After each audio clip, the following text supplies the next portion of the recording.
पुण्यात्मा परमात्मा का विधान है, प्रभु की वाणी है, वो व्यर्थ नहीं हो सकता। हमने इसके ऊपर बहुत ज़्यादा जोर देना पड़ेगा, क्योंकि मालिक का विधान है।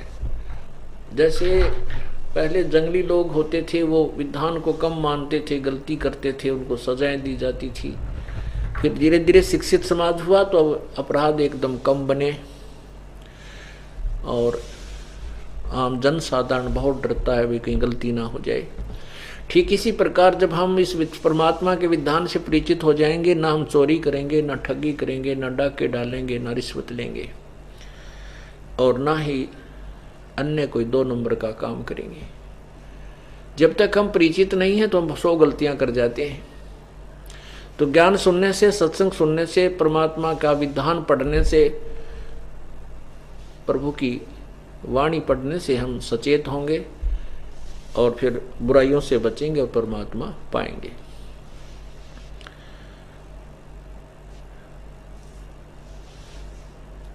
कोटि जन्म तोय भरम मत होगे, कुछ ना हाथ लग्या रे। ओए कुकर सुकर खरबया बोरे, कौआ हंस बुगारे। कुकर कुत्ता, सुकर सुअर, खरगदा, हंस, बुगला आदि पक्षियों की योनियां भी तुमने बहुत भोगी हैं। कोटि जन्म तू राजा की, ना मिटी न मन की आशा।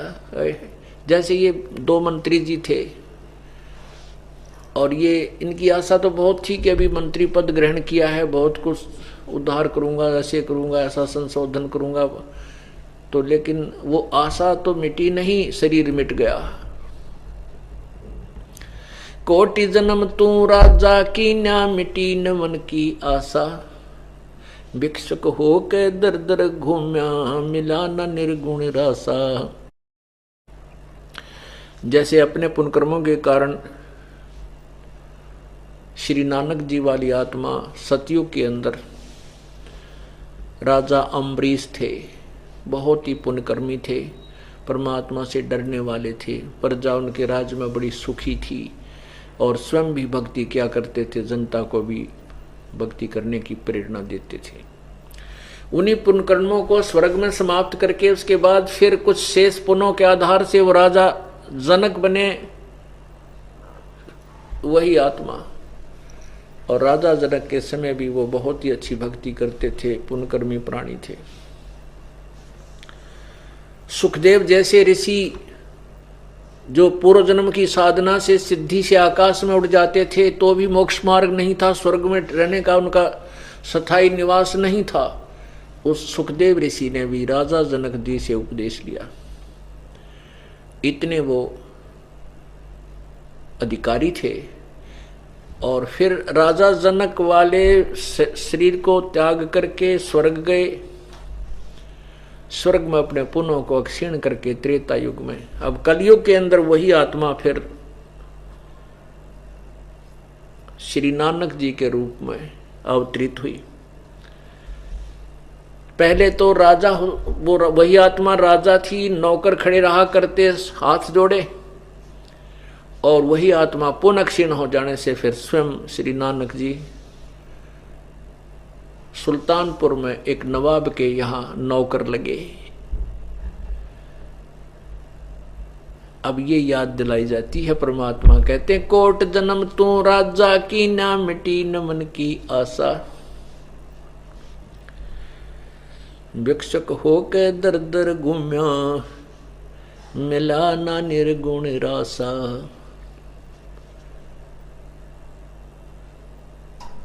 आप ऐसे भी साधक रहे हैं कि एक समय घर को त्याग गए और जंगल में जा बैठे। एक बार जाकर नगरी से भिक्षा मांग लाए, जैसी भी रोटियां प्राप्त हुई उन रोटियों को सुखा लिया। एक बार ला करके या तो एक ही बार आहार किया, नहीं 2-3 दिन तक उस सूखे रोटियों को ही सुखा कर भिगो कर पानी में खाते रहते हैं। कई महात्मा ऐसे होते हैं, संत जन, जो परमात्मा की तरफ में घर छोड़ जाते हैं। अब देखो, भगवान की आत्मा को परमात्मा की प्राप्ति की चाह तो जब उसी समय लगी थी जब से इसको पता लगा तू गलत स्थान पर आ गई है। लेकिन काल भगवान ने इसको इतना अज्ञानी बना दिया, इतना अज्ञान भर दिया इसके अंदर कि अपने निज घर का ये स्थान ही भूल गई, वो ज्ञान ही समाप्त कर दिया। उसी को पाने के लिए ऋषिजन साधना करने के लिए जंगलों में जाते हैं, घर त्याग जाते हैं, लेकिन उनको दिशा ठीक ना मिलने से वो काल के ही जाल में पड़े रह जाते हैं और अपने द्वारा कलेक्टेड उस अज्ञान को अपने अनुभव से या किसी उससे जैसे अज्ञानियों से सुने हुए उस ज्ञान को सुन सुनकर और फिर वक्ता बन करके हजारों करोड़ों लाखों व्यक्तियों को फिर गुमराह कर जाते हैं। वो दूना दोषी और बढ़ जाते हैं। काल तो एक विलीन है और इसको ये खलनायक समझो। इसने तो हर वो तरीका अपना रखा जिस युग का जीव अज्ञानी बना रहे, और परमात्मा आकर के हमें वो सारे वही ज्ञान देते हैं जिससे ये ज्ञानी बने। और ज्ञान प्राप्त होने के बाद ही जीव यहाँ से निकलेगा, अन्यथा नहीं निकल सकता, क्योंकि इसकी रुचि ही नहीं बनती।